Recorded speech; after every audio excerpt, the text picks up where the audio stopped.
Well, thank you, Leslie. I really appreciate the introduction and also the opportunity.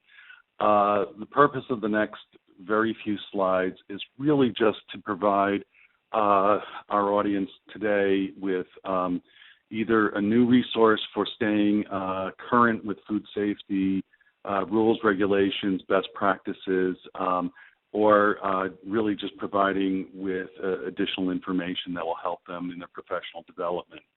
So we're going to take just a couple of minutes to kind of walk through what we do.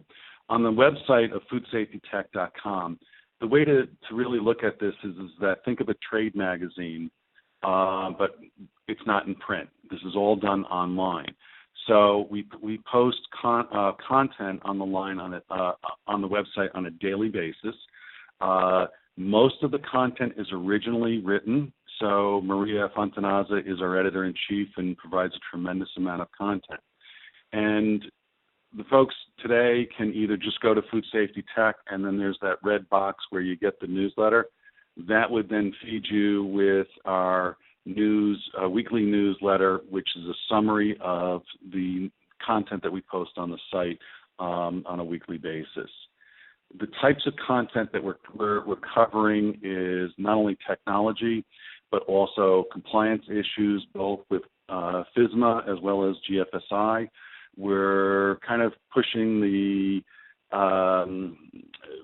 envelope a little bit, and we've actually been covering issues of edible marijuana and the relationship to that with food safety and food safety issues, as well as, sticking with a lot of the FSMA compliance topics. So as you can see, even on the ad there, David Atchison works with us and provides actually a weekly column on food safety tech, and as well as we work with Stop Foodborne Illness and a variety of other subject matter experts. A typical article, again, is one that is not going to be too long. We don't try and publish thousands and thousands of words. We're really trying to provide practical information. So again, you can see foodsafetytech.com is the URL, and again, I invite everyone participating in this webinar to visit that site.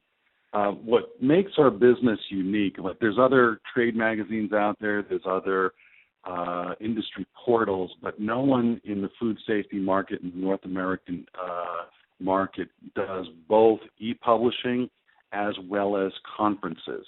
And we've developed a conference that's called the Food Safety Consortium that's coming up in November of this year in the Chicago area. This is our third year, and SQF is a participant in it, and we appreciate the support that we're getting from SQF, as well as many other sponsors and supporters. But more importantly, the content.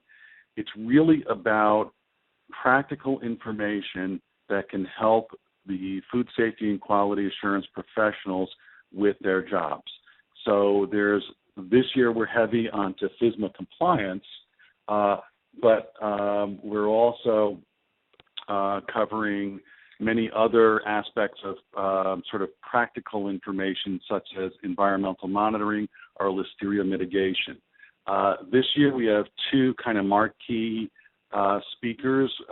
Mike Taylor from FDA is opening up the conference with a plenary presentation, and then over lunch, Frank Yanis from Walmart is giving our keynote presentation on food safety culture and behavior.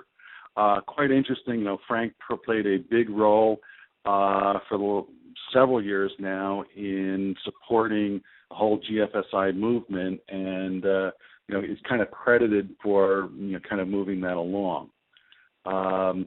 In addition to both Frank and Mike, we've partnered with the Stop Foodborne Illness Association. They're doing a fundraiser the night before, and Alamanza from USDA will be giving a presentation. This is very content-focused, less exhibitor-focused. We don't have an exhibit hall, so it's not, the focus is really on content. And we have 6 different types of tracks, if you will, on compliance, which covers FSMA as well as GFSI. We have a whole series of presentations on food manufacturing operations, food safety, supply chain management, food labs, food service and retail, and then we have really interesting and very active Ask the Expert roundtable discussion groups. So it becomes very interactive, a lot of, again, good practical information. So that's it. Like Leslie said, we are offering a webinar in September, and specifically it's September 25th, where it's titled How SQF Certification Prepares You for FSMA Compliance. And on this screenshot, if you look at, there's the drop-down menu for resource centers. There's that, and then the very first one on supply chain food safety quality assurance resource center is where you can find more information about that webinar.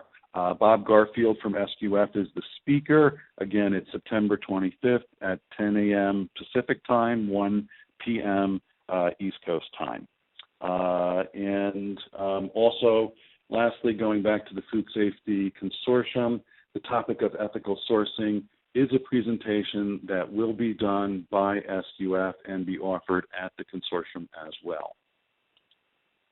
So at this point, you know, we're done with the infomercial. I appreciate everyone's patience, and again, hope you can at least visit Food Safety Tech and take advantage of the free information that's available to you.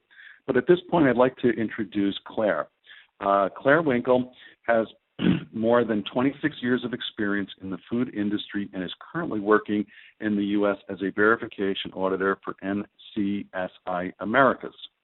She has been conducting HACCP training for 18 years in Australia, the U.S., Ireland, and the United Kingdom, and has conducted audits for third-party certification bodies for the past 9 years around the world. For the past 19 years, Clare has consulted and conducted training in seafood harvesting, farming and processing, red meat processing, food service, fresh cut produce, food packaging, storage, and distribution. She provides consulting services on GAP audits for SQF food safety and packaging audits, particularly in the seafood and meat processing industries. HACCP systems design and risk assessment development. From 2006 to 2008, Clare worked on the European Union's research project developing a stakeholders guide on the vulnerabilities of food and feed chains to dangerous agents and substances, which included the development of a new method of risk assessment to evaluate the supply chain of farmed Atlantic salmon for vulnerabilities to food safety contaminants. And with that, I'd like to hand things over to Clare. Clare? Just like to let everyone know that I'm now currently working in Australia for BSI Australia New Zealand. My last 2 years were in working in the US though. So today we're here to talk about the hows and whys of an effective management review. So I'll actually go through the presentation and then have a look at everybody's questions and answer them afterwards. So with regard to the actual requirements of the SQF standard, under clause 2141, the senior management shall be responsible for reviewing the SQF system and documenting the review procedure. The reviews need to include the policy manual, internal and external audit findings, corrective action, the investigations and resolution, the customer complaints, and their resolution and investigation. Under clause 2145, the requirements are records of all those reviews and the reasons for amending documents, validation and changes shall be maintained.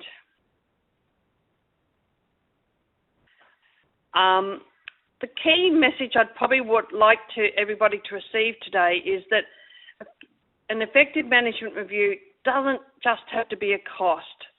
It should be the cornerstone of your continuous improvement program by measuring your company's performance against the documented objectives. So that's a small statement, but it's actually a lot of work.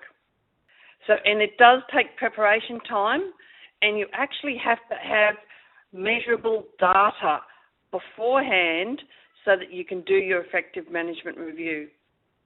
So under clause 2123, the senior manager shall ensure that there are adequate resources available to achieve those food safety and quality objectives, and to support the development, implementation and maintenance and ongoing improvement of the SQF system. So once you've got your SQF certification, that's not it. You can't just sit down and say, oh, I'll have a cup of coffee now.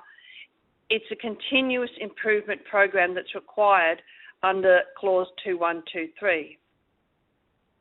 And also under clause 2129, the senior management shall establish processes to improve the effectiveness of the SQF system to demonstrate that continuous improvement. So to meet the requirements of your SQF standard, you shall have a written procedure, an annual review meeting that covers at the very least the 4 areas listed in clause 2141, written records, food safety and quality objectives, and then demonstrate the continuous improvement to your SQF system. This is one that lots of people have difficulty with, food safety and quality objectives, and you've got to have these before you start this process. So before you can review your records for hard data and to collect and analyse that information, you actually need some lines in the sand to measure your data against. So if you don't know where you're going, how will you know when you get there? So the food safety and quality objectives have to be measurable. So that means numbers. And they should be relevant to your business for the future and in the improvement process.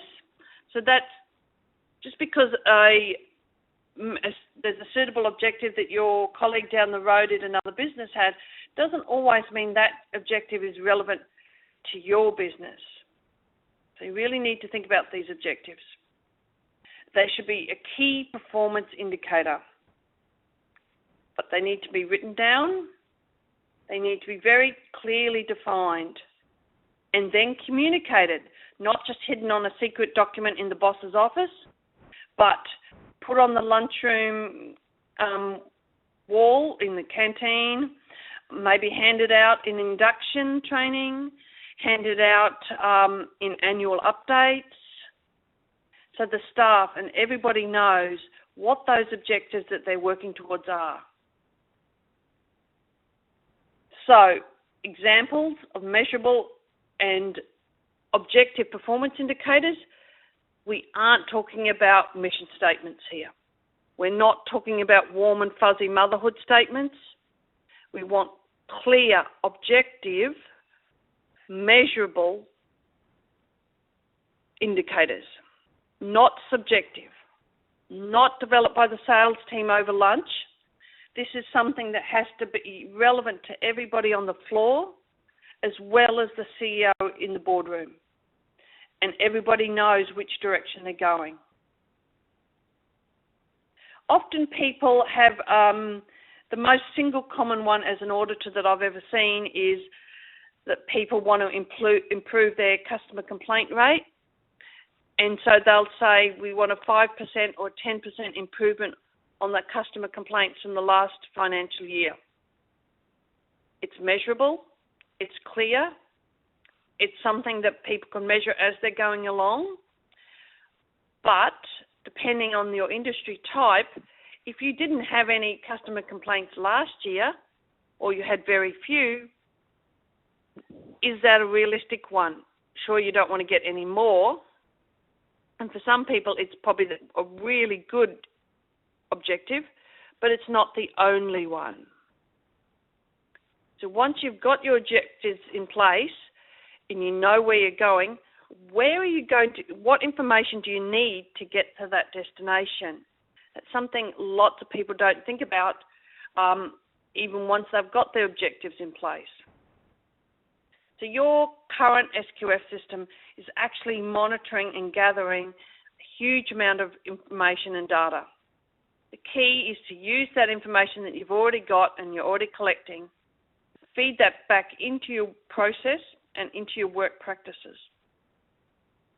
So where do you get that data to make those effective decisions? What records do you already have in place that can feed this information into your management review process? These are the types of things that have to be thought about long before, many months before you do your management review. So what information will you need to do your review? What records will have this information? Is this information available to you in electronic form, or is it in paper form? Now, paper forms can be really easy to use and easy to collect the information, but it's not so easy to then pull that information out of the paper records to do analysis of them. But recently in some of my audits, I've had some clients with some very sophisticated electronic data collection within their corporate management system. But no one on the site that I was on could actually get the useful data out of that sophisticated computer system in a form that they could use and in a form that could answer the questions that they needed during the audit. So it's great to put in those big computer systems, particularly from head office, and everybody's doing the number crunching, but can you get that information back in a way that your staff at each of your plants can actually use and understand?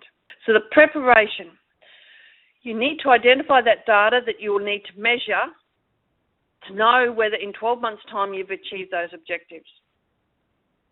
You need to find out where that data is currently being collected, collated and stored, if indeed it is. Does the data exist in a format that you can't easily collect together, such as paper forms? Or, as I've heard about recently, a company that had 3 completely different types of computer software in place, collecting information in different databases that couldn't talk to each other. Or does the data not exist because you didn't design your forms correctly in the first place? And this is a big one that lots of people forget about. Does your team actually have the skills, ability, and time available to them to effectively statistically analyze the data that your SQF system is already currently collecting? Does your team who have to do this work understand things like statistical process control? Do they know what the mode of the information is, the mean, the average, the standard deviation? Do they know how to take the data that you've currently got and then do the actual analysis? Once they've got the analysis information, do they know what that means to the process? Does your team have access to the IT software to make this analysis process manageable? That's where some of the really big sophisticated systems come into place, that once it's set up correctly, it really doesn't take much effort at all to do this analysis and create the graphs. Whereas if you've got paper systems, you're going to have to literally input that data into some type of data analysis system, even if it's just an Excel spreadsheet, so you can do graphs, which is very time consuming to do that after the event. And who is going to do all this work? The big question. The overworked quality assurance manager who's already trying to do all the CCP monitoring and do the internal audits and write the system and keep up to date? So what records that you already have in your system that can be analysed to identify any trends? And then comes the part that often is quite intuitive, that an experienced quality assurance manager will just know and not even know how they know. And that's connecting the events in different parallel information systems and what do they mean to each other. The obvious ones, of course, are the CCP monitoring records. Things like your metal detector records, your temperature records, time, pH, all that measurable objective data information that you're collecting already. And if your CCP monitoring records aren't collecting measurable data, you need to go back and see whether you've got the right critical limits in place, because they should all be numbers. And then if your monitoring records don't collect those numbers against your critical limits, you haven't designed your monitoring records correctly and you're not actually measuring the right things. Sounds really basic, but a really common mistake. Your customer complaint investigations. If you've got complaints coming in about foreign objects, you need to actually take that information and go take the investigation and root cause analysis process back to the process floor. Find out what is the real problem that's causing those foreign object events. And then don't just keep that information hidden on the customer complaint investigation records in somebody's file in their office. That information has to come out and then link it back to things like your CCP monitoring records, like your own internal non-conforming product records. Have a look at your internal audit reports. Look at all the different external audit reports you get. What is the common theme that's coming out of them? Are you getting the same type of non-conformances in your internal and external audit reports? Are they similar to your customer complaint records? Have a look at your prerequisite inspection records. Have a look at those records if you've got regulatory authorities working on site doing your pre-op checks. How do they compare to your own staff? Look at your hygiene records. Go and talk to the cleaning guys on night shift. Find out which pieces of machinery are really difficult to clean. What are the things that maybe they're not cleaning because it's too hard and they don't have enough time to do it, like the air conditioning units. Flowchart verification.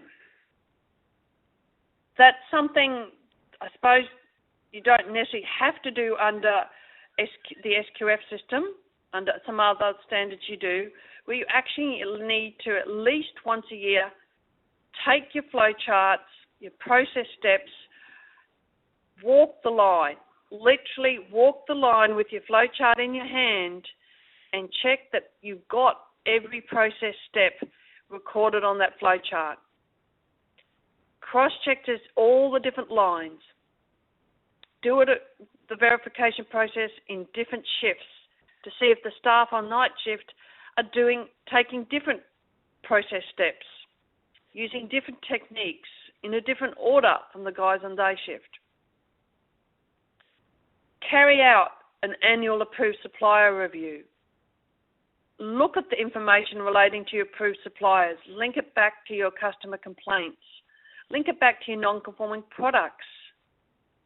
I'll link it back, in some cases, if you've got rejections happening at receival, link it back directly to individual suppliers. Keep records of those reviews. Look at the results that your maintenance team write down when they do their preventative maintenance checks. Cross-check to the equipment breakdowns. Has that got anything to do with your foreign objects that you're getting in your customer complaints? Look at your goods inwards records. They're a direct response to your approved suppliers. So if you're turning around certain trucks, you're rejecting certain suppliers' pallets on your loading dock for damaged packaging or similar, make sure that's recorded so it can have feedback into your approved suppliers. And ideally, get a new supplier. Look at your routine verification, your swab results, your ATP results, your lab reports, your cleaning records, whether they're the night cleaning team's records of what they did or whether it's the pre-op records. Look at the corrective actions, even those scribbly notes that are written on your monitoring and your production records. As an auditor, I always look at those comments on the monitoring records. Look at the corrective action that the production team are doing while they're working, not just those reports that are titled corrective action. Any near-miss incident reports, so where it didn't necessarily end up being a full-blown corrective action incident, but that's probably just a handwritten note or comment on the bottom of your production records. Maybe if people have a daily diary area where they take notes, that information. Pest control records. Recently in a work team presentation, we heard about a particular plant that had a lot of problems with rats, like really huge rat problem. But their pest control records weren't even recording that they had rats on site because they were providing so much food within the production area that no rats were going near their bait monitoring or their traps. So the pest controller was just saying, all is jolly good, all is fine. But in actual fact, they had a terrible rat problem. Look at your microbiological results, your ATP testing after your cleaning, making sure the place really is clean. But also take a long, hard look at the locations of where those swab and micro samples are taken from. Sometimes when I've followed the team that do the pre-op in my audits, it was very interesting. The locations of where they were taking their swabs was from the very smooth, dry surfaces on workbenches within stainless steel equipment. But what they weren't doing, it was checking underneath. They weren't checking in the little indentations with the pooled water. They weren't putting their hands down inside equipment and taking the swabs from inside the equipment, which of course is the hard to clean areas. Look at the micro results from your water supply and from your finished product testing or raw material testing. If you've had any insurance or credit claims, and not always does the quality assurance team see this information. This might be held with the accountants. But that could once again directly link to your approved suppliers. Look at any chemical product results such as water activity, pH, salt, nitrite. This is all measurable data that your system's already collecting. Mock recall, product traceability, and highlight those two as separate events.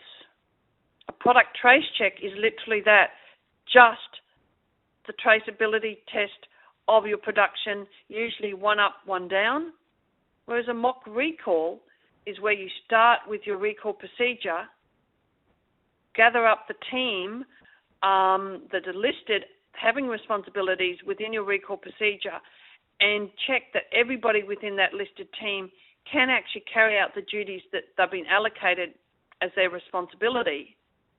Because in some of the work that I've done with industry, the people listed in the recall team actually aren't the people who know how to do the task allocated. So in one company I worked with, I knew that the QA team could do a product trace check in 45 minutes or less. But when the people who were listed in the recall team were asked to carry out their responsibilities, they had no idea how to do it or where to get the information, and no member of the quality assurance team was listed in the recall procedure. So a mock recall is quite different to a product traceability test. And once you've got this pile of records, whether they be electronic or paper, you now need to actually review them. And this is something that I find that not everyone actually knows how to do. So you need to collect your original records with the raw data. So you can see the maximum and the minimum data that's been collected. You can see those spikes, what we call outlying data. That is the data that lies above or below the mode. And the mode data is that occurs most often. And if your information has already been summarised and averaged, that is, somebody's already taken those original records and input them and summarised them, you won't actually see those spikes in the outlying data, those spikes that are either above or below the most common. Because once you've carried out that averaging, those outliers vanish. And then once you've got that outlying data, you need to know what that means in connection to your process and your product.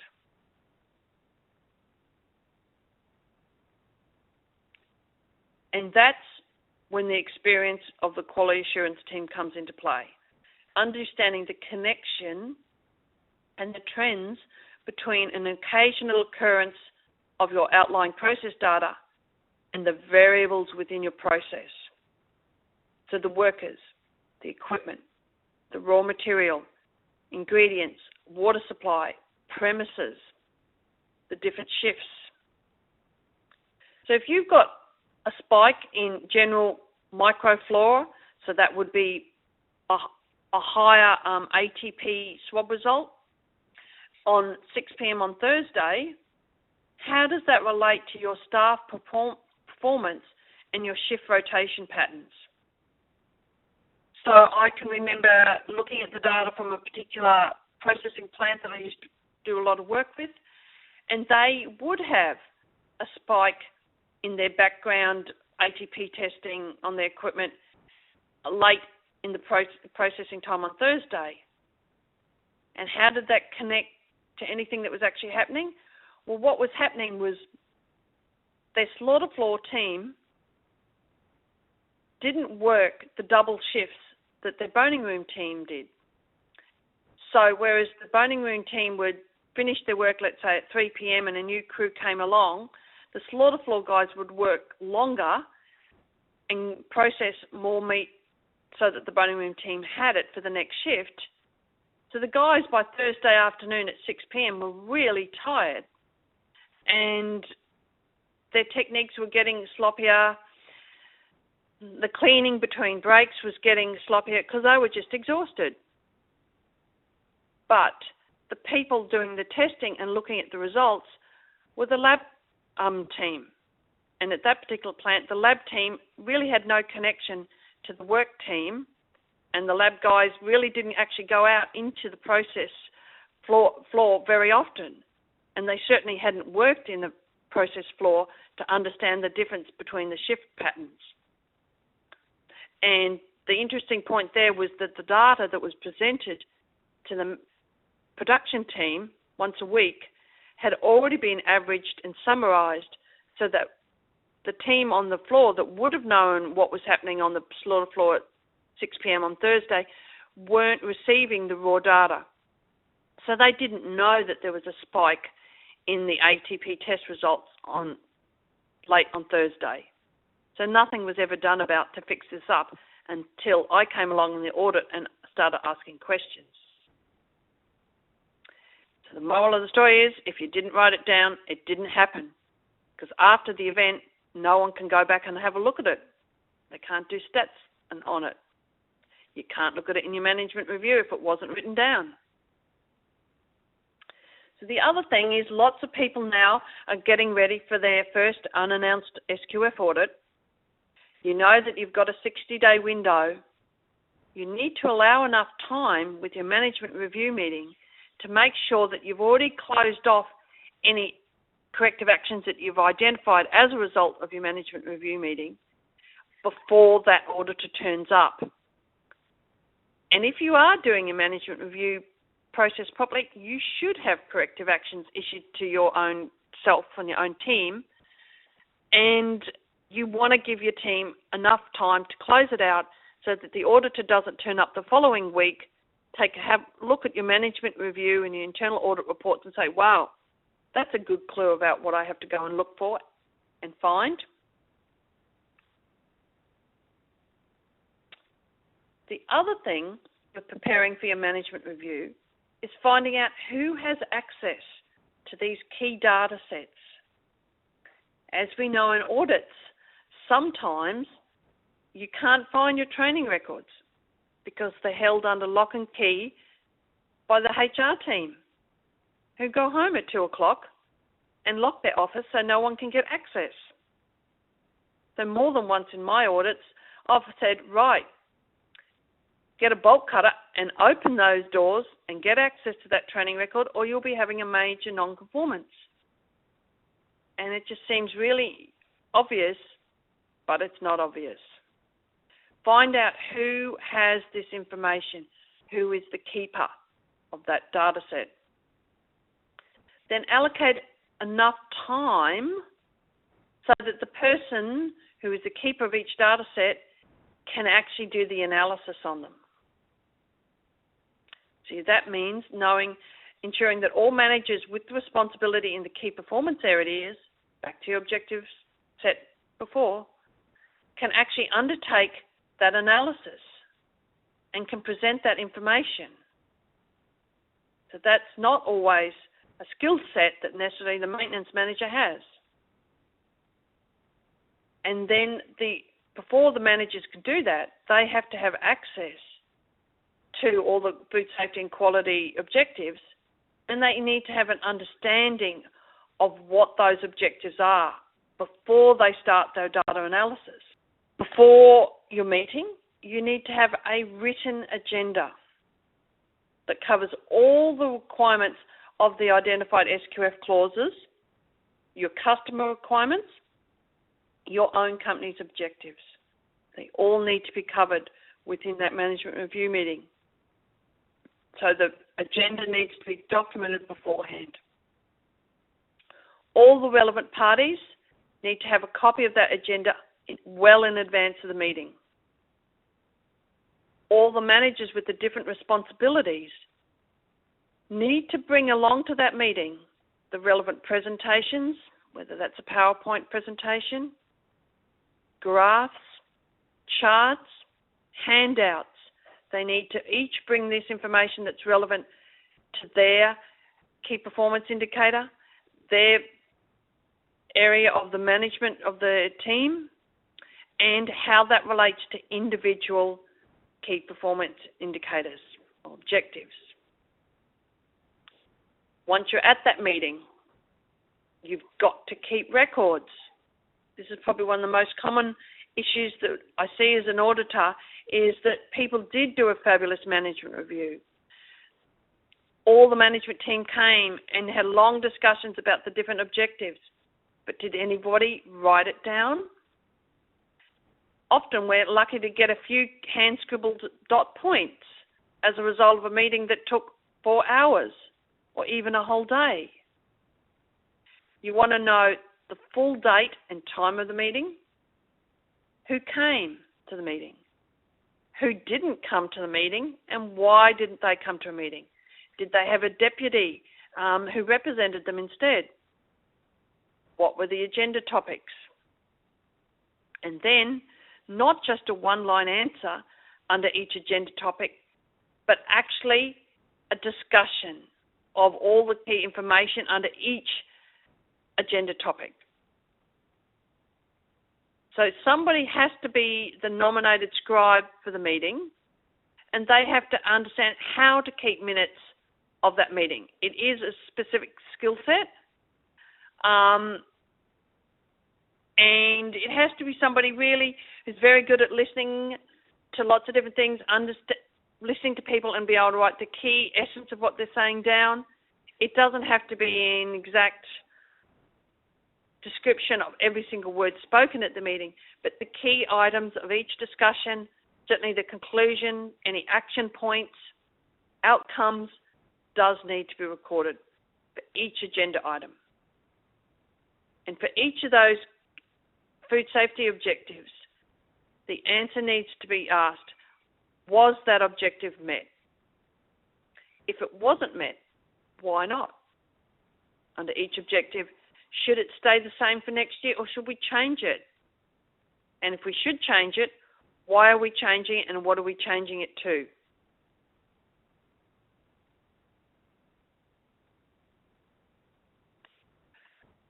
When your management teams brought their wonderful presentations, their graphs, their charts, their handouts, keep copies of all of them.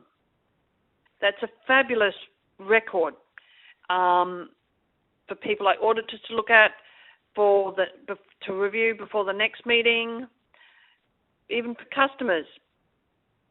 So keep copies of everything that everyone brings to those meetings. Write an overall summary. Have conclusions. And for every action point, who's responsible for carrying out that action? By what date are they going to carry out that action? And then go back and check after the meeting whether people did carry out those actions and verify that it was carried out and record the date of that verification. Once again, if you didn't write it down, it didn't happen. Yes, you can have a fabulous management review meeting, but if nobody wrote anything, it didn't happen. And once you've got those well-written minutes in place with your action items, provide the details to the process owners, the people on the floor doing the work, carrying out the monitoring. Relate the results and concerns with the documented objectives. So the people on the floor don't want to wade through 6 different PowerPoint presentations and a dozen different graphs. What they want to know about is the action items. They want to know the conclusions. Did we meet our performance objectives? If not, why not? What do we have to do to change it and make it better? Who's responsible for those changes? If you do have changed to future objectives, communicate them, let everybody know. And communicate the good results as well as the bad. And that way you invite teamwork and trust, and everybody's interested in it. So after the meeting, communicate that success. Congratulate the relevant parties, those teams and those individuals that have succeeded, have achieved the KPIs. Don't forget the night shift crew, the weekend crew, the sanitation crew, because you've probably got a key performance indicator about the cleaning results. Let those guys working at 2 o'clock in the morning know that they achieved their performance indicator. Celebrate this success, something we often forget to do because we're working so hard. So after the meeting, now that you know what you're doing, you know how to do it, write that procedure. Update that procedure if you need to change that process. You've got the records. Now you can demonstrate continuous improvement within your SQF system. You've documented, and you have documented, measurable and communicated objectives that you reviewed annually and the evidence that you did it. So you can add value, enhance safety and quality to improve your business strategy for success, which will probably be helping the company's bottom line. You can change management review from a necessary evil to a process for reducing your company's risk, increasing profitability, and process efficiency. And above all else, you can demonstrate to your boss what an absolutely fabulous job that you and your team have done. And that actually is something that lots of people forget to do. And I've seen people carry out fabulous, really great management review meetings. They're doing detailed investigation on their customer complaints, their approved supplier reviews, but they don't bring it all together. They don't link it back to those key performance indicators. And that means particularly the quality assurance team are really underselling their own skills and ability and what they bring to the business. Because we all know that lots of bosses think that the QA team is just a cost, but they should be increasing the profitability and the process efficiency and reducing the risk for the whole of the business. So let's have a look at some of the questions. Okay, so I'm looking at one here about shouldn't the results of the mock recall and product traceability be the same? No, actually they don't. Yes, they could be done at the same time because the product trace check is a subset of the mock recall. So for sure you could do them at the same time, but they aren't the same. Often companies do a lot of product trace checks because they have customer requirements to do it on specific products or on specific ingredients. And that is literally, the base requirement would be what we call one up, one down. So that is, where did you receive your raw material and packaging from? Where did you send it to? A lot of people can do a trace check a lot wider. If you're working in industry maybe like the seafood industry, and you might also have a sustainability certification program, you'll have to have your information back to the catcher boat. Other people in animal processing industries would have it back to the farm. Maybe they've got a specific type of breed of cattle. They have a certification program too. Maybe you have an organic certification program in and you've got to do what they call a mass balance for that standard. So you could do trace checks for a lot of different reasons.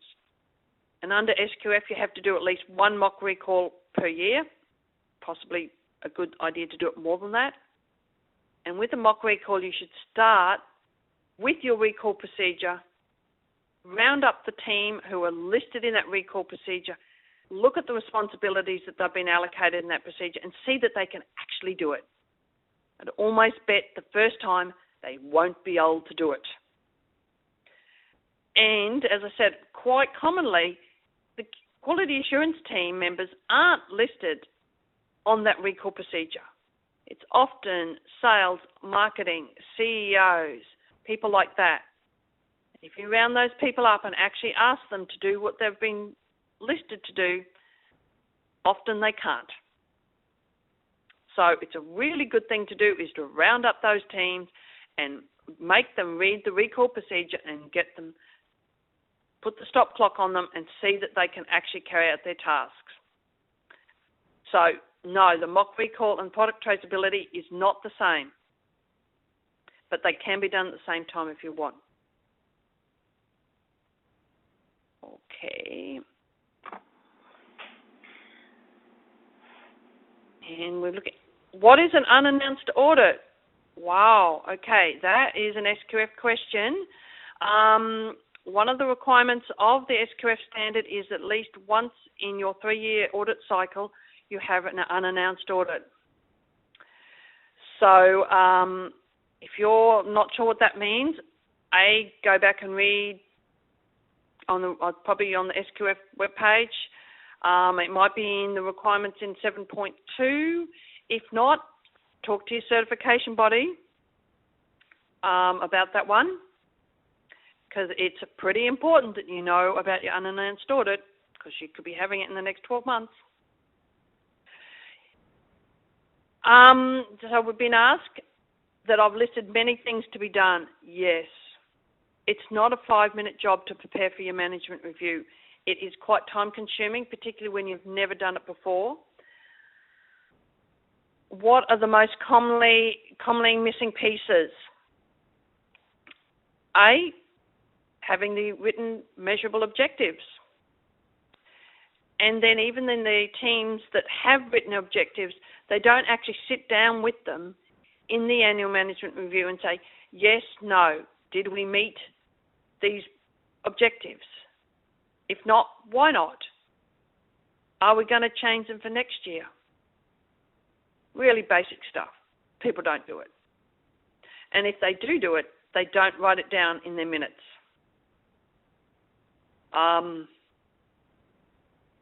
That's probably the really most commonly missing items. That said, most people don't know how to do statistical process control. Most people haven't got well-designed monitoring forms that actually measure objective evidence and go back and review and analyse them. And we had a couple of other questions there. Slide 54. Let's go back and have a look what that was. Do you see one that comes up? Our company has never had time to meet as a group, so I come up with hot topics with the food safety coordinator. I guess they're emailed each week with a space for feedback by senior management. Do you think this would meet the requirements for SQF? No. In a word, no. If your company has never time to meet as a group, you've got to do it. The requirements under SQF is at least annual management review. Keyword there, management. Round them up, lock them in a room. No matter how small or how large your business is, you have to do this at least once a year. And a lot of companies do take it off site, turn the phones off, turn the email off, and literally sit and think, even if for just a couple of hours, about these topics. And sit back and look at your system as a whole, look at your business as a whole. A management review meeting and process should be about strategic overview of your whole of business. It's not just a weekly toolbox meeting or a monthly, what I'd call bushfire meeting, putting out this month's fires. It's a strategic look at your whole of business. So your company needs to make time to meet as a group. As we know in the SQF standard, you've got to have a procedure, you've got to have records, and you need to be able to demonstrate that you've carried out continuous improvement to your SQF system. So if you do your management review process effectively and competently, you've got that information in place to demonstrate the continuous improvement, you've documented it, and you've checked against your measurable objectives. Oh, okay, KPIs for small operations. Really good question. So as I said, the most common one that I've seen is about improvement in customer complaints. It's easy to measure, it's easy to put on a graph. But once your company gets to a certain level, that can actually be quite hard to achieve improvements. Another area to look at is improvements in your non-conforming products, maybe improvements in the number of corrective action investigations you have to carry out, or if you actually have a lot of customer complaints, and a lot of them might be relating to pricing, delivery on time, issues like that, you might want to tighten it up and look at improvement in customer complaints for something like foreign objects, shelf life. Narrow it down to a specific area. Another one I see quite often is to measure an improvement in the cleaning operations outcome. So to get less swab tests out of specification, to get better cleaning results. Another one I see is to people scoring their monthly GMP audits, or they're scoring the internal audit system that they carry out, and they want to see an improvement in those scores within their own internal audit system, in their own GMP system. That's a great one. Some others, I'm seeing something came into my head and left again. The one that I do see that I don't really agree with is a lot of companies actually bring these objectives down to individual people's performance, and they may even have them written in their job description or contracts. Not always a big fan of that, because I've seen where a lot of people write down that they must achieve a certain grade within their external audit, so must achieve an excellent grade within their SQF audit. Well, sometimes things can happen on the audit day that are well out of the control of that individual quality assurance manager, and yet they'll be held responsible for all aspects of it, even it might be the maintenance team or the HR team who left early and locked their office and no one could see any training records, so the auditor gave them a major non-conformance. I disagree with those outcomes. I've had quality assurance managers in the middle of an audit literally run out the door and go and sit in the car park and cry for a couple of hours because I've just realised that the outcome of their audit was going to be well below what their key performance indicator was, and it was a result of a decision that their head office corporate team had made that they had no say and didn't know about. So yeah, I've had people literally run away from audits because of the way their objectives had been written and they had no control over those results. So that's something that I don't agree with. But some people come up with some very creative objectives. Don't make too many of them. It's best to have probably maybe 3 or at the most 5 that are stretch objectives, but not too hard to achieve that everybody gives up on them, but not too easy that everybody knows they can do it with their eyes closed. So if our objectives aren't met, it is okay to have the same objectives next year. Absolutely. If you've set good stretch objectives, you may not meet them all this year. Keep them the same and strive to have a better result next year. You can keep those objectives the same, particularly where they're relevant, and you know that they keep everybody on their toes. Senior management is still not on board with this type of requirement. In your experience, how do you recommend to address management review? Wow, this is really hard. Sit down with your top management, lock them in a small room, read the SQF requirements to them, highlight the clauses that I've highlighted, and state that this is a requirement that must be carried out. And also explain to them how it can improve the business. And if you know that maybe some of your suppliers or some other companies that you work with closely carry this out effectively, get them to come along and share how it's helped their business. I've seen this done very successfully in some tiny businesses, and it didn't take them very long. They just had very relevant objectives. They documented them. They could document them on 1 or 2 pages. And in that particular company, everybody in the whole company came along to the meeting because they only had about 5 people all up in the whole of their business. At the SQF conference last year, when I did a similar topic as this, but we did it in a workshop format, I actually gave out some worked examples of agendas, procedures, and what a good management review meeting minutes looked like. So I don't know whether, we could still access those. But if you do the management review process properly, it will make the bottom line of the business better, and it will make the business a more efficient business. Senior management, does this refer to the facility management team or the corporate management team? It can be both. In a lot of companies, they'll have separate management review meetings for the facility team. The results of the facility team meeting will be fed up to the corporate management team, and then the results of the corporate management team is fed downwards to the facility team and then down to the work production teams.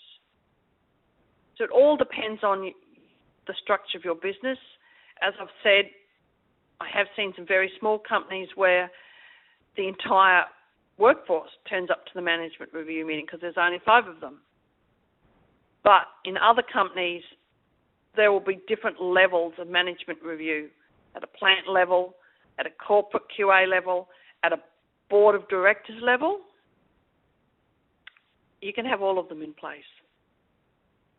Is it required to do a raw material, finished product and packaging mock recall?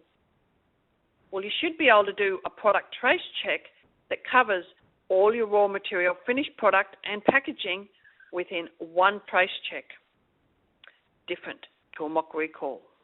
But in your product trace check, yes, indeed, you should cover all raw material, finished product and packaging. There's different ways to carry out a trace check. You can start with the finished product and work backwards to your raw material and packaging. You could include just one raw material from one supplier on one day and follow where did that raw material get used in, and that'll be across probably a whole lot of product lines. And that's a very realistic scenario, because often that's how a recall will start, is that one of your suppliers contacts you with a problem with that raw material. So you will indeed have to be able to do your trace check both ways, forwards and backwards within your own system. So yes, you do need to be able to do a trace check covering all those areas. Yep, I'm sure that you can get a copy of today's PowerPoint presentation. If you do not meet objectives in a period, what to do with the objectives trend? Well, you want to aim for improvement next year. It's not a crime not to meet your objectives within a time frame. You want to review those objectives to ensure that they are correct and achievable. But, yeah, you want to aim for continuous improvement. Now, under SQF, you only have to carry out a mandatory annual management review, but some companies choose to carry them out every quarter or like 4 times a year. Some of your customers may require you to carry out management reviews more often. It's up to your company, but what I really want to highlight that a management review is not a weekly toolbox meeting. It is not a monthly putting out the bushfire meeting.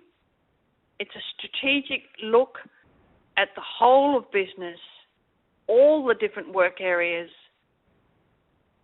and to look at, did we meet our objectives? If not, why not? Are quality performance indicators or metrics required for level 2 in the packaging sector, or just food safety? That's a really good question. I'd have to go back and read the exact clause. All these requirements are in Module 2. So Module 2 is required for all SQF audits, even if you're a broker or agent, and including the packaging sector. It's only the other modules, like modules 11, 9, and so forth, that are different. So all of the management review and continuous improvement sections in Module 2, so they are required for all audits. I don't have my standard in front of me to get the difference between level 2 and 3. But even at level 2 there is a management review requirement. So under clause 214, when defining senior management, is that plant management or corporate? Similar to what we said before, definitely at plant management, and yes, corporate management as well. They don't necessarily have to be the management review carried out at the same time. They could be separate management review meetings that are feeding information upwards and downwards within the system. And I do quite often see that. Who should attend? Is the site's plant manager high enough, or what about the corporate ownership off-site? Could the attendees' meeting size be set at a minimum? Absolutely. Once again, how you want to slice and dice who comes to the meeting is up to a particular corporation and plant management.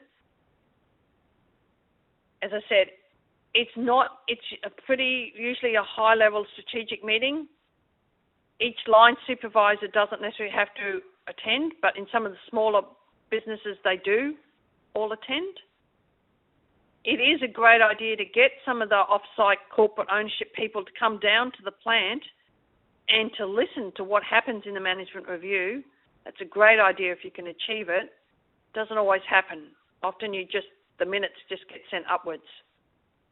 But in the case of where you do have corporate off-site management teams and they have their own management review meeting, the information outcomes of their management review meeting should head downwards back to the site management and back out to the plant people. And that's how you build up trust and teamwork.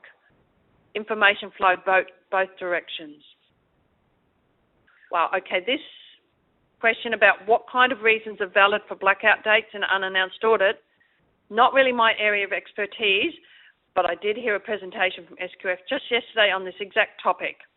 I think if you go back to either your certification body or the SQF management team, they'll be able to highlight exactly which type of reasons are valid for blackout days during the unannounced audit. There is a specific list of what type of reasons are relevant. Databases. How do you start a simple database of issues for corrective actions and resolution? Well, the easiest, simple thing, you could just have an Excel spreadsheet. It doesn't have to be really complicated. Some people literally just have corrective action investigation records, just keep them in a filing cabinet.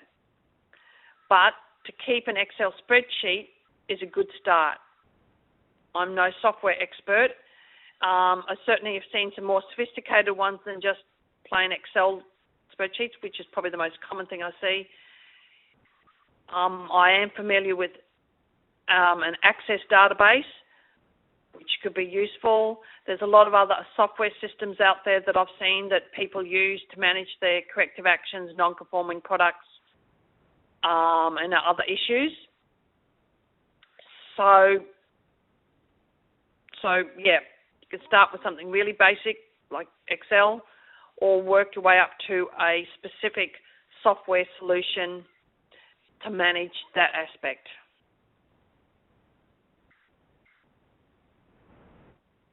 Could you provide me with an example of internal audit and how would you conduct it? That's another whole session. Highly suggest you go to internal audit training course, a face-to-face one with a practical application. But a good start is getting a hold of your SQF standard with the relevant modules for your business. And this sounds really basic, but getting a couple of coloured highlighter pens, highlighting that standard, the word policy, procedure, instruction, schedule in one colour, and with another colour go through and highlight the word record, and then write down the list of every procedure and every record that the standard requires you to have. Put them down in a list and then literally go through and check that you have every procedure, policy, schedule and record in place that the standard requires for your relevant modules. I know it sounds really basic, kindergarten level, getting your coloured pens out, but it works. And so few people do it. Literally go through at the very least 3 months before your external audit's due and make sure you have every policy, procedure, record in place, and not measuring it against your own QA manual, but measure it against the SQF standard and their requirements. Make sure you have the right version of the standard, 7.2. And get those procedures and records organised so that you can find them in an audit and that your auditor doesn't have to ask you 6 times over, where is this procedure? Where is this record? Because they'll give up asking and they'll just give you a non-conformance, even if you had it in place but you couldn't find it during the audit. KPIs for 3PL warehouses other than complaints. Damaged product, returns, what else? Think about what your customers are expecting of you. Think about what your management wants to achieve, and come up with 3 measurable objectives. It doesn't have to be war and peace. It can literally be 3 objectives, 5 at the most. Ask other people in the industry what they're measuring. Downtime's another one, maybe not so relevant for maintenance, but for a lot of places, downtime's one, which is a performance objective. People may not say it's a food safety objective, but it will have effect on your quality. Are KPIs the same as food safety objectives? Great question. Often a food safety objective can be one of your KPIs. Often people have KPIs set for things like occupational health and safety, maybe production yields and efficiencies, maybe environmental performance indicators. So they are obviously different from a food safety objective. The requirement under SQF, particularly if you're doing level 3, is food safety and quality objectives. Level 2, food safety objectives. So obviously KPIs can have a far wider range than just the food safety objectives. Okay, so my company is just beginning to prepare procedures, actions ready for SQF. Shall we have a management meeting now prior to starting SQF, even though we're not SQF yet? Great. That would be a fantastic idea, because before you design those forms and write those procedures, you want to know what your objectives are. Make sure that you design your forms to collect the data that you need. So having it before you start the process is actually a brilliant idea. And it's going to get your team, your management team, into the discipline of what's required within the SQF system. And so next year, when they're ready to do their first management review meeting, it's not going to be a shock horror that everybody's mortified by. So it's a great starting point that you can compare to later. Can you give me an example from your experience of how would you determine appropriate measurement for your preventative maintenance program? Often it's not so much the measurement of the preventative maintenance program, but your maintenance program as a whole. And that could be related to the downtime. So are you having a lot of equipment breakdowns that are then causing production downtimes? Is that related to the fact that you haven't got a very effective preventative maintenance program? Or is it related to the fact that you haven't got a capital expenditure program and you haven't bought a new piece of equipment for the last 30 years? So I would look at something that links both production and maintenance, and downtime is a good one. Another one is the actual parts and labour cost of certain individual pieces of equipment.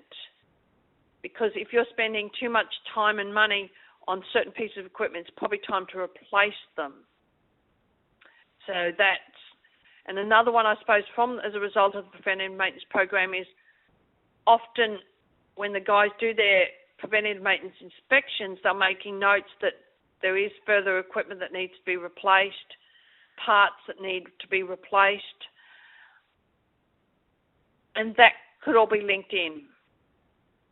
But probably the most common one I see there is either the cost of expenditure on labour and parts or downtime. Customer complaints. Does SQF require records signed as evidence of complaint, corrective actions or resolution?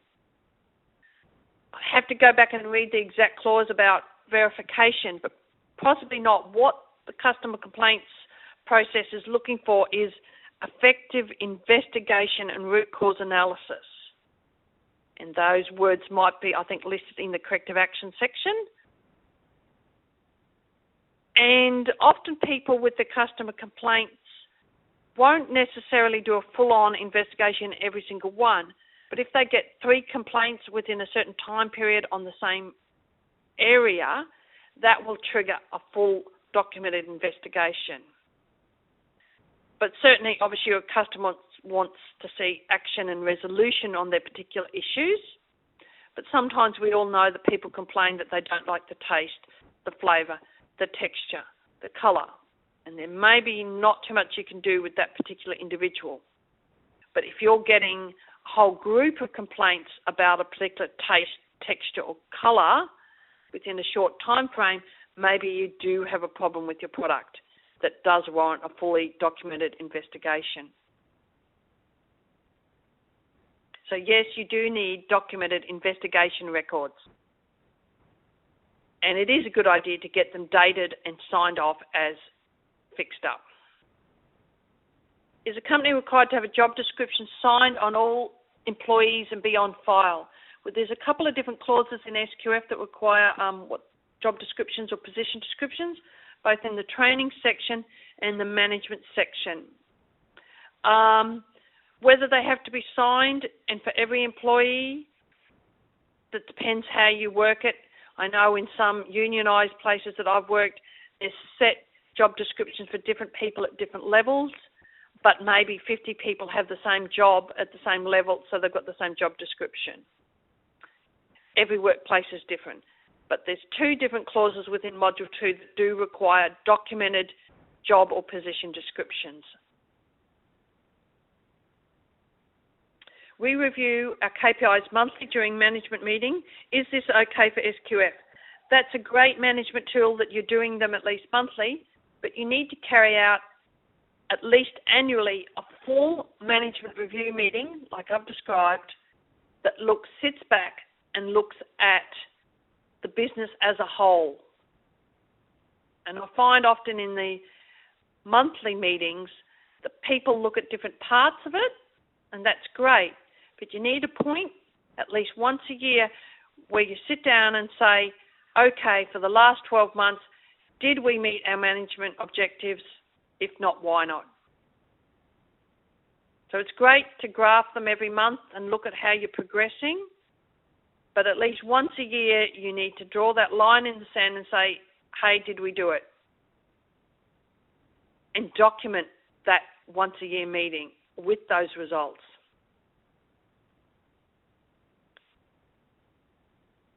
Okay, once again, another person's asked the difference between a mock recall and a traceability exercise. I think we covered that.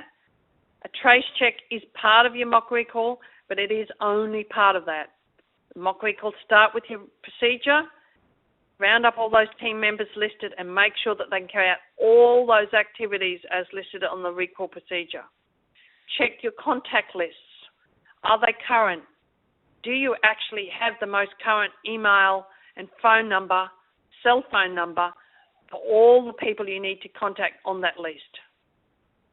In the mock recalls I've been involved with, something as simple as having an up-to-date contact list was not even available. In this one particular job I worked on, the guys decided to start ringing and emailing everyone on their list just to see if it worked. And the majority of the contacts I had were not actually current or up to date. Should the management review be done before or after the internal audit? Ideally, probably afterwards, so you can review those internal audit results. So once again, then you're going to have to really think about your timing, particularly if you have unannounced audits. Raw material and packaging assessment. Could this be included in the management review as a topic? Absolutely. Sometimes people might carry those out at an earlier meeting and just bring the summary of those results of those assessments to the management review meeting. But they're very good topics and they'll have a direct bearing on your approved supplier review. What metrics are usually presented as KPIs? Well, we've had some discussions there. Levels of non-conforming products, levels of rejects that you're turning around, levels of credit notes is another one I've seen. Customer complaints being the most common one. Your cleaning results, your GMP audit results, your internal audit results, your external audit results. They're all quite common. But sometimes people come up with really different ones, as I said, like downtime, capital expenditure in maintenance, Rework is another common one I see. As far as allergen testing is concerned, is it enough to do a non-specific protein testing after each sanitation changeover, or is there further verification required for allergens? There is further verification required for allergens, and I think possibly at the last SQF conference, or maybe the one before, they had a great speaker who talked about this exact topic and all the different types of quick tests available. There's a lot of tests now available that you can get answers in a very short time period. It's not available for all types of allergens, particularly not for seafood. For lots of the others, like eggs and gluten, they are available for quick tests. That's not my area of expertise. You probably need to check on that. Google it. Look at the advice that's out there on the internet. Check specific institutions and organisations that are involved with allergens. Off the top of my head, I can't remember the exact institution, but there is certainly a university in the Midwest of the US that has staff that are absolutely experts on this. And I may be able to grab my little booklet where I could actually find this information out. But certainly doing non-specific protein testing is not enough for allergen verification. It's good enough to prove that your cleaning has been effective, but not necessarily at the allergen level. Let's have a look at the next questions. Is a fire drill necessary to be performed on an annual basis?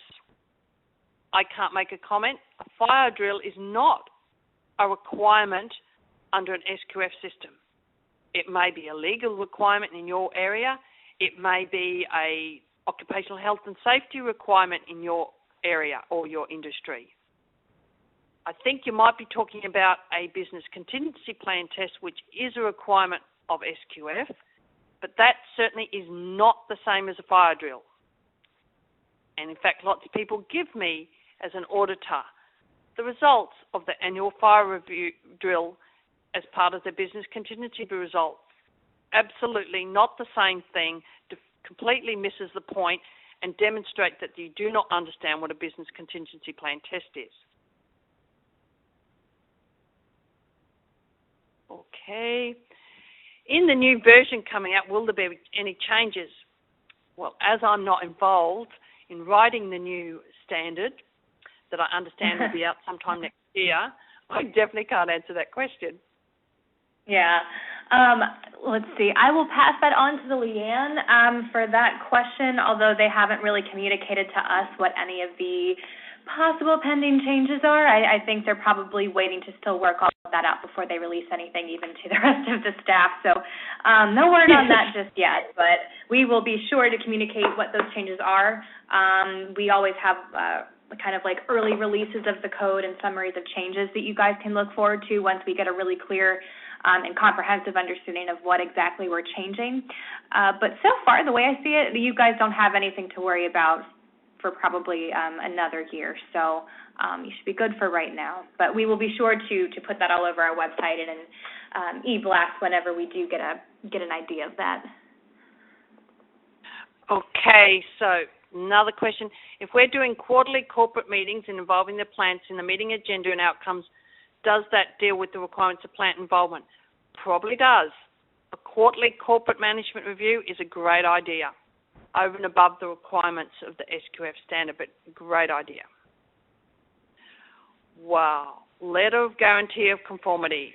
How important is this topic for validation?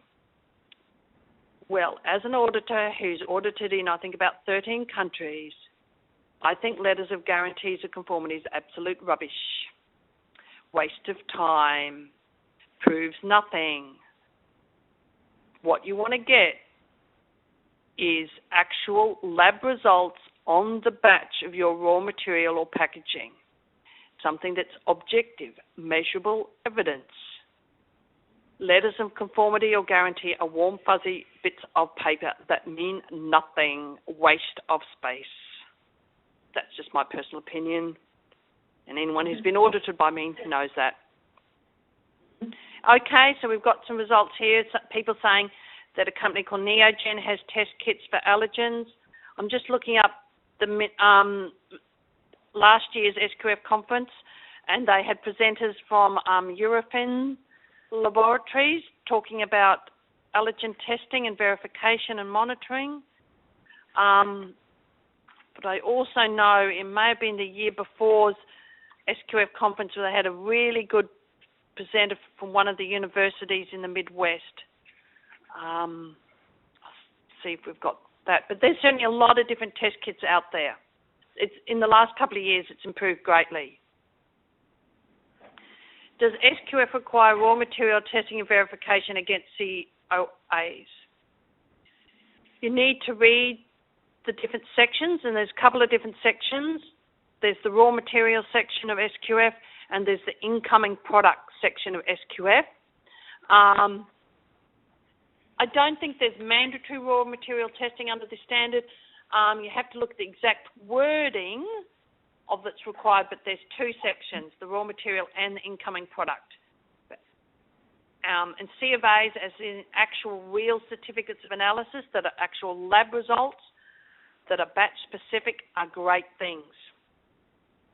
Now, somebody else says they use something called Roma for individual allergens, and that they have tests for tree nuts, eggs, glutens, and sulfites. So I think that's the end of my questions. Alrighty, we had a ton come in at the very end. Thank you so much for running through all of those there. Actually, can I just say somebody has come in with the information I was looking for and said it's the University of Nebraska.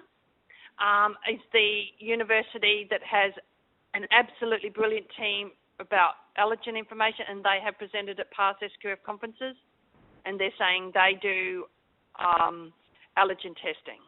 I'm sure lots of people do, but those guys have an unbelievable amount of knowledge. I learned so much from their presentation.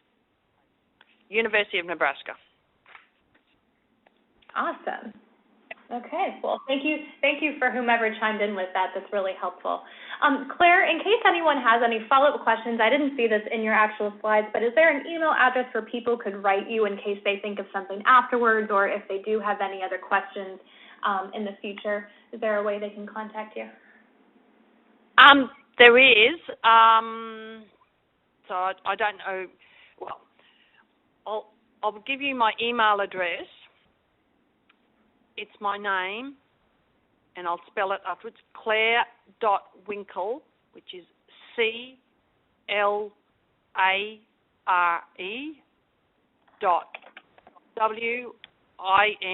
WINKEL